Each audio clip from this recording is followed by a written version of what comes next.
Wiki moja iliyopita tumeona klipu moja ikitembea ya dada yangu na mama yetu na dada yetu mwingine anaitwa Beatrice William, dada ambaye ametoa machozi baada ya mahakama kuhukumu kuuzwa kwa nyumba ili kulipa deni linalohusu kesi ya mume wake baada ya kuhukumiwa na kesi ya kugonga mtu, lakini baada pia kuhukumiwa na kesi ya madai baada ya kusababisha gharama kubwa za yule aliyegongwa. Kwa wale mliofuatilia, yule mama ametoa machozi sana, uongo kweli? Na watu wengi wakaona huu ni unyama kabisa, uongo kweli? Historia iko ifuatayo sana. Yule mama alikuwa na mume wake, na kwa bahati mbaya mume wake aligonga mtu, halafu kwa bahati mbaya sana yule bwana akapata majeraha makubwa yaliyomfanya kujiuguza kwa muda mrefu. Wakati mume akitaka kutoa msaada, yule bwana aliyegongwa alikataa na kwamba atajiuguza mwenyewe. Lakini baadaye yule bwana aliendelea kulalamika kwamba baada ya kugongwa, familia ya yule aliyegonga haikushiriki hata siku moja kumuuguza yule aliyegongwa. Familia ya yule aliyegongwa, yaani watoto na mke, waliendelea kupata sauti na kulalamika kwamba mume wao na baba yao amegongwa na kupata majeraha na ulemavu wa kudumu, lakini aliyefanya hivyo hajaonyesha moyo wa dhati wa kuchangia matibabu ili pia familia yake iweze kusoma na mkewe pia aweze kurejesha faraja baada ya mume wake kupata majeraha. Yule bwana alilazimika kwenda kufungua kesi, na alipofungua kesi ikaendelea, lakini baadaye mwanaume aliyesababisha aliyegonga akafariki. Lakini sheria zinamtambua mrithi, yaani mrithi wa yule mwanaume aliyefariki. Kwa kesi ikaendelea, ikiwa ni kesi ya baadaye kumhukumu sasa mrithi wa marehemu. Lakini baada ya muda mahakama ikaamua kwamba kwamba mwanamke yule ambaye ni mrithi alipe pesa kiasi kilichotajwa, na baada ya kushindwa mahakama ikaamua kuuzwa kwa nyumba ya mrithi ambayo ni mali ya marehemu wake, ili pesa itakayopatikana iweze kwenda kumlipa yule bwana aliyegonga. Ndugu zangu, mabibi na mabwana wa mkoa wa Dar es Salaam, wapo watu ambao walinishauri kwa mkoa kwamba niende nikazuie kwa ile kuuzwa, na wapo watu ambao walinishauri niende nikamkamata yule aliyesababisha kesi ya kunguruma, na wapo walionishauri niweze kumweka ndani ya hakimu aliyehukumu kesi hiyo. Ndugu zangu wa Dar es Salaam, ni kweli kwamba ni tukio lilokuta hisia, lakini naomba muamini kwamba masuala yote ya kimahakama yanapingwa na mahakama. Ningeweza kama mkoa kwenda kufanya maamuzi yangu binafsi, lakini bado ningeweza kugonga mwamba, kwa sababu ningekuwa ni kuingilia muhimili mwingine ambao ni muhimili wa mahakama. Nini kimefanyika? Nitumie nafasi hii kumshukuru sana kaka yangu Rais wa TLS Mwabukusi, ambaye kwa kushirikiana pia na wanasheria kadhaa wakiwemo wanasheria wa ofisi ya mkuu wa mkoa kuanza haraka sana kuweka mapingamizi ili kuiponya nyumba ya mrithi yule. Na kwa mantiki hiyo, wale wote mliobobea katika sheria, mnapokutana na jambo lolote lenye mtazamo wa sheria, naomba tufuate sheria ili mwisho tusije kuonekana tunatafuta kiki na mwisho tukashindwa kumsaidia yule aliyekusudiwa. Naomba niwaahidi kwamba kwa sababu ya wanasheria nguli waliopo na waliojitokeza, jambo hili tutasimamia kidete bila kuingilia mahakama kwa hoja za kisheria, na nyumba ya marehemu inawezekana haitauzwa na watoto wataendelea kuishi kwa furaha, lakini na yule bwana ambaye alipata majeraha na yeye kuhakikisha watoto wake wanarejeshwa furaha, kwa sababu zote ni familia sawa, namna ambavyo tutaendelea katika kuziinua Jamhuri ya Muungano wa Tanzania. Tukio la pili, miezi michache iliyopita, katika operesheni niliyokuwa nikiifanya kando kando ya bahari ya Hindi, moja ya mifuko iliyokuwa pembezoni mwa bahari ya Hindi upande wa Tegeta, upande wa Beach, tuliona kiganja cha mwanamke kikiwa kinaonekana kwenye moja ya mifuko tuliyodhani ni uchafu uliotupwa kwa kubwa na kujaa kwa bahari.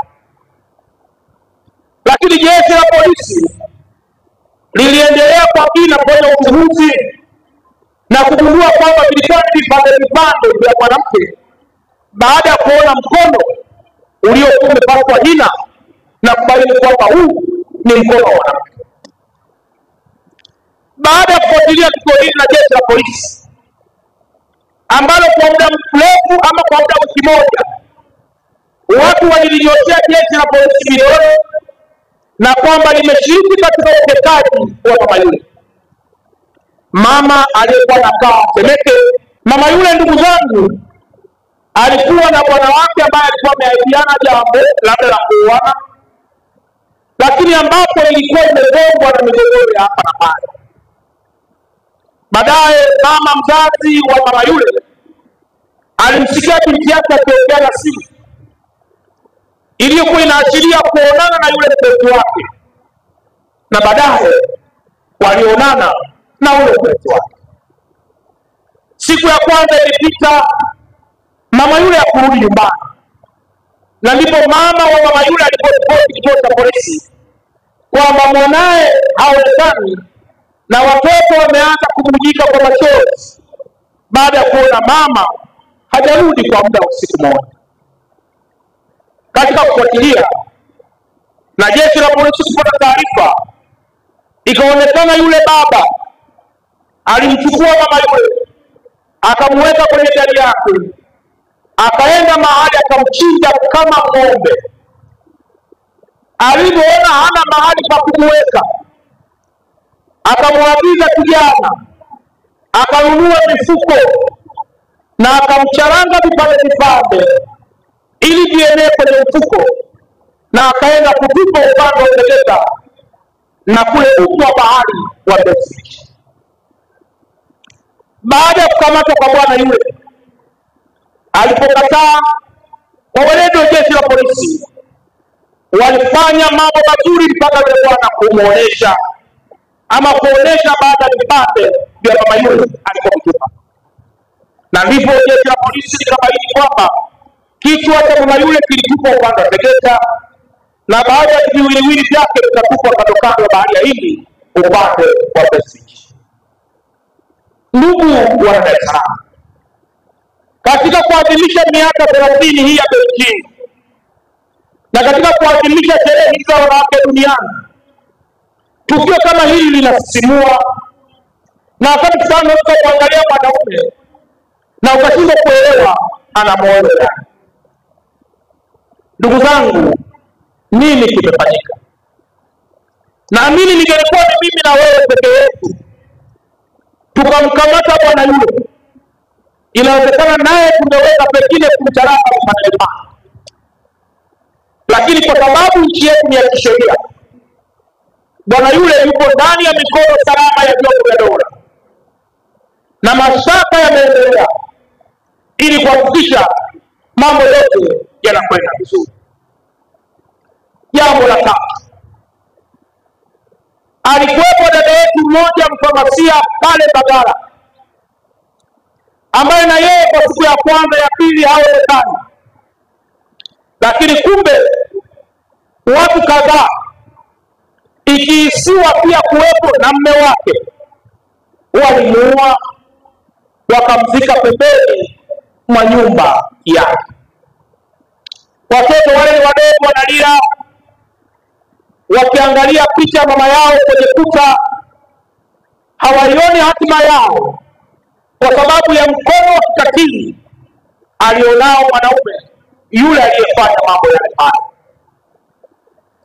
Tunapoadhimisha miaka 30 ya Beijing na tunapoadhimisha siku ya wanawake duniani, tunaona fahari, lakini machozi yanatutoka mno tunapokuta bado kuna vitendo vya unyanyasaji vinavyokatisha ndoto ya wanawake waliobeba mayai mengi kwenye matumbo yao, yanayopelekea kuzaliwa kwa watu wengi, akiwemo mwanaume mnyanyasaji huyo na akiwemo mwanamke mwenyewe. Ndugu zangu wa Dar es Salaam, tukio la 4. Hivi karibuni mtakumbuka kuna kesi imehukumiwa ya bwana mmoja kunyongwa mpaka kufa baada ya kumuua mke wake pale Kigamboni, na akaona haitoshi, akamweka kwenye viroba vya mkaa na akaulipua mkaa huo, na mwisho akawa majivu mwanamke aliyempenda, aliyezaa naye, mwenye watoto, na watoto wale wakawa ni yatima mpaka leo. Tukio la 5 pale Gongo la Mboto, miezi michache iliyopita, mtu mmoja ambaye ni mtumishi wa serikali alimuua mke wake aliyekuwa mtumishi wa benki ya NMB, na alipogundua mambo atakuwa magumu, naye akaamua kunywa sumu ili aweze kufa, lakini kwa bahati mbaya naye hakufa. Vyombo vya dola vikamwahi mtu huyu, akaenda hospitali, na baadaye nadhani sasa yuko tena kwenye vyombo vya dola. Hoja yangu ya msingi ni nini? Ukiwa umehifadhi mbegu nyumbani na ukatarajia kuzipanda zote, ukila mbegu huwezi kupata maua. Mwanamke ni mbegu iliyobeba hatima taifa letu. Mwanamke ni dira inayoonyesha taifa letu liende wapi. Mwanamke ni faraja ndani ya familia. Mwanamke ni msuluhishi. Mwanamke amebeba mioyo ya huruma. Mwanamke ni mjenzi mpya wa taifa letu. Mwanamke ni mwibuzi wa ushujaa. Mwanamke ni mtu mbunifu ndani ya taifa ambaye akipewa nafasi taifa litashamiri sana.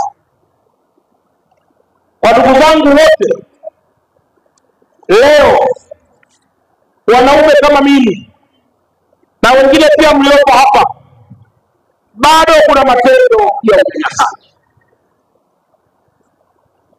Leo ndoa nyingi zinavunjika kwa sababu tu mwanaume akimpima mwanamke, anamuona mwanamke hana uchumi mzuri na yupo tayari kumwambia rudi kwenu, sitaki kuona hapa. Lakini msemo rudi kwenu unatumika kwa sababu amegundua mwanamke hana kwao, au hata kama na kwao hana wazazi, hata kama na wazazi kwa muda mrefu ametumia kuilinda ndoa, na hata kama amelinda ndoa kwa muda mrefu ametumia kulea familia. Nanyi mnakumbuka mwanamke kipindi chote cha ujauzito unaobeba, lolote linaweza kutokea.